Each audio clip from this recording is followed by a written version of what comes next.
Ladies and gentlemen, with today's loss versus the Las Vegas Raiders, the Broncos fall to 7-8 on the season and are below 500 with 2 games remaining next week against the Chargers, who will be playing angry because they still have a chance to make the playoffs. And after a loss to Houston, they're going to be playing out of their minds. So it's not going to be an easy win next week in LA. And then the final game is going to be at home versus the Chiefs. And I don't know if we'll win that one. The Chiefs could be resting their starters, but the Chiefs are always tough to play. We have, I believe, a 12-game losing streak to them. So, it's going to be tough. And currently, we hold the 11th overall pick. It could change. We could definitely get a higher overall pick. Could move down a little bit, but we're going to be kind of in that. In my opinion, I feel like we'll be in the 8 to 12 range when picking in the draft. So with that, I'm going to go over my top 10 draft targets. Now, as a reminder, this is my target, so you may not like the prospects that I want, but hey, that's the internet. That's how things rock. So let's get into this. As always, before we get started, I want to remind you that Jesus is King. I pray that you give your life to him. He's got a plan and a purpose for you, and if you haven't already given your life to Jesus and believe he died on the cross for your sins, I highly, highly recommend you do so. And if you believe with your whole heart that he died on the cross for your sins, then you'll be saved and get to spend eternity with Jesus and God and in heaven. So I just highly, highly recommend it. It's my message that I start before every video. And let's get into the top 10 draft targets that are my favorite at this time. This could obviously change as it gets closer to the draft.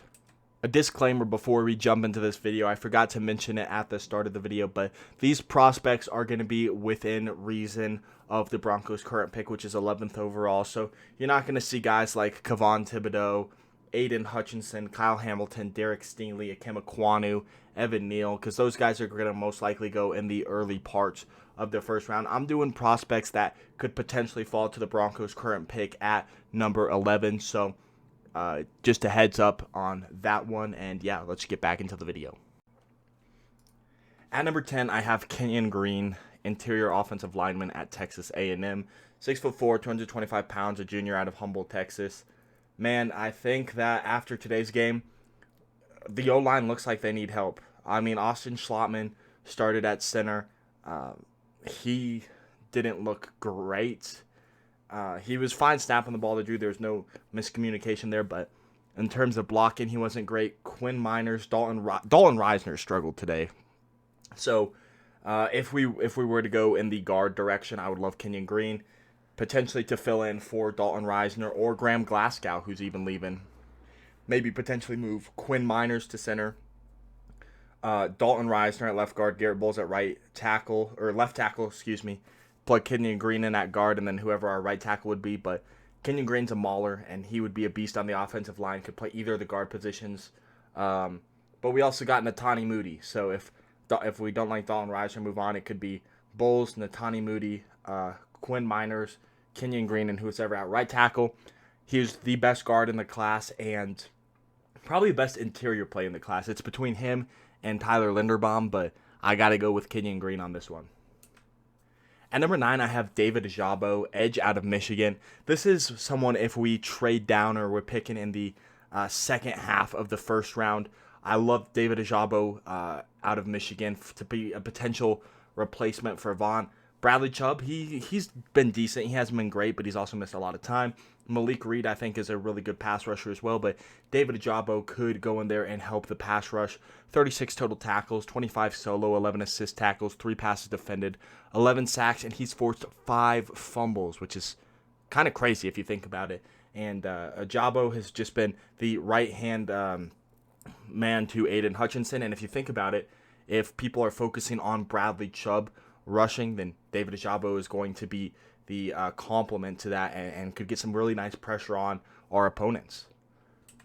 My number 8 top prospect is Jordan Davis, defensive lineman out of Georgia. After today's game, we seriously need some help in the run game, both on the defensive line and in the linebacker spot. Jordan Davis out of Georgia is just a huge, massive human being who can plug up the holes in the line. He'll be able to stop the run. He doesn't have a lot of production, but he is a great run stopper. 87 total tackles, 34 solo, 53 assists, and 7 sacks. Jordan Davis would be huge. I don't know really where to value him. I think he's an early first-round pick, like in the 15-ish range, I think is where he'll go. Like 12 to 15 is when I think could be the earliest he goes, and then after that. But I think Jordan Davis is a beast of a player. At 7, I'm going with Charles Cross out of Mississippi State. 6'5", 310 pounds, a redshirt sophomore out of Laurel, Mississippi. Garrett Bowles has really struggled this season. He had that really great season last year, and he's kind of started to revert back to his old self. Bobby Massey, Cam Fleming, whoever you plug in there at right tackle is just not it. I would love Charles Cross out of Mississippi State, a top 3 offensive tackle. And yeah, I want to mention this. I forgot to mention at the start that these are prospects within reason. So it's not going to be an Aiden Hutchinson or a Kayvon Thibodeau here. But I'd love Charles Cross to be plugged in at right tackle, have Bowles at left, Cushenberry at center, Miners, Moody, Miners, Reisner, Miners, however you combo it up. But Charles Cross would be a beast, the 3rd best offensive tackle in this class, in my opinion. At number 6, I got DeMarvin Leal, defensive lineman out of Texas A&M.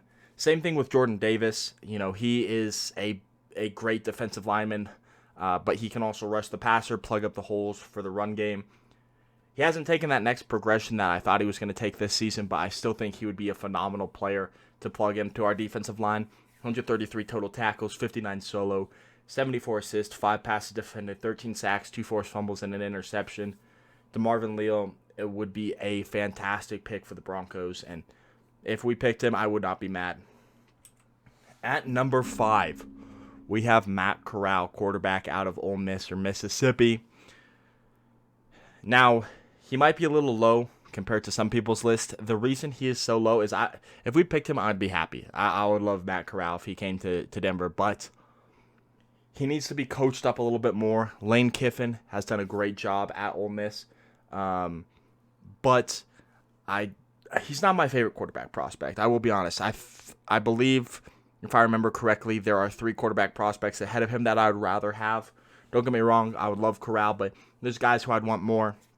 But, you know, Corral has had a great season at Ole Miss, 612 completions, 906 attempts, 67.6% passer rating, 8,277 yards, 57 touchdowns to 22 interceptions, and 160.2 passer rating. And Corral might be the best quarterback in this class, but there's guys that I would just prefer over him. At number 4, we have Devin Lloyd, linebacker out of Utah. Man, this guy can do it all. He can stop the run. He can cover. He is my favorite. It's tough to say. He's my favorite linebacker in this class, I should say. 252 total tackles, 147 solo, 105 assist tackles, 8 passes defended, 15 and a half sacks, 2 forced fumbles, 5 interceptions, and 3 touchdowns. He has been so productive in Utah that if there is a quarterback that George Payton doesn't like and doesn't fall in love with, that he doesn't want to draft, I think Devin Lloyd would be a great pick if he was still available. Would help our defense tremendously. You know, you got Josie Jewell, who you need to re-sign. Alexander Johnson's getting up there in age. Do we bring back Kenny Young? Baron Browning looks like a beast. Justin Chernod hasn't looked great. Jonas Griffith looked great today. But Devin Lloyd, if he's there and there's no quarterbacks the Broncos like, he would be an absolute amazing pick. At number 3, I've got Sam Howell, quarterback out of North Carolina. If you've watched this channel since the beginning of the pre-draft, or the pre-college football season, pre-NFL season, Sam Howell was my number 1 quarterback over Spencer Rattler. He's fallen a little bit, obviously. Sam Howell, Rattler's fallen a lot. But he has 701 completions on 1,097 attempts, 63.9% passer rating, 10,078 yards, 91 touchdowns with 23 interceptions, 164.3 passer rating.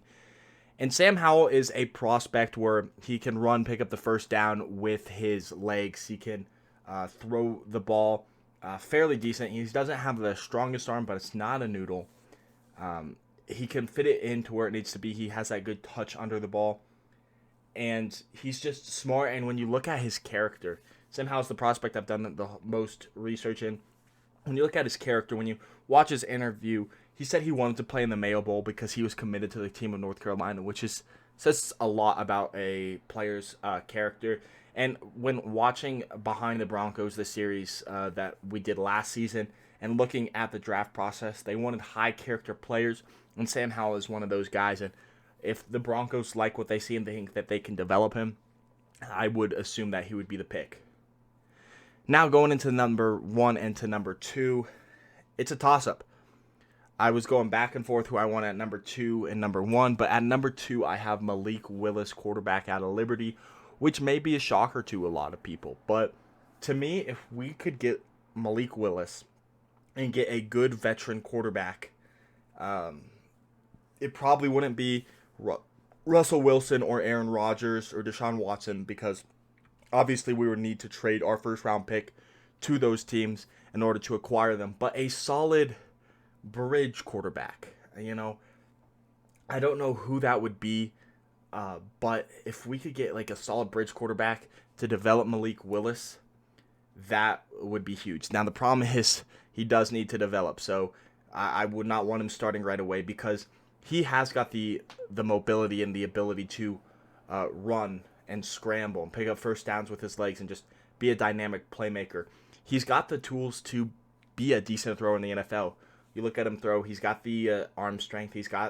His accuracy needs to be developed out a little bit, but working on his decision making and the accuracy is the big part. But if he can develop that, I think he will be a huge star in this league. And I mean, if we picked up Malik Willis, I would not be mad. We would just need to have the right quarterback in place to have him develop. And at number 1, it would be Kenny Pickett, quarterback out of Pittsburgh.